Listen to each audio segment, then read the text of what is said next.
First Minister, there's now been a series of important policy statements issued by Welsh Government ministers to the media instead of this chamber.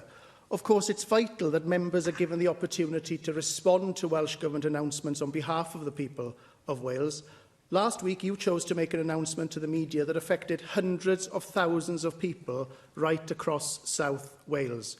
You failed to answer questions on the timings of your statement. And this week, you've decided not to even turn up in person. First Minister, that disregard for Welsh democracy is unacceptable. And will you now guarantee that any future decisions will firstly be made in this chamber so that in the spirit of openness and transparency, elected members will have the opportunity to appropriately scrutinise the Welsh Government? Absolutely.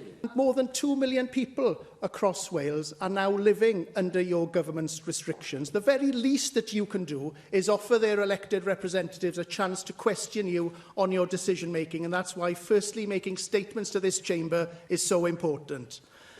Now, there are some very real concerns about the impact of local lockdowns on people who are living alone, and it's vital that the Welsh Government looks at the restrictions with a view to finding some way of allowing single-person households to mix with another person.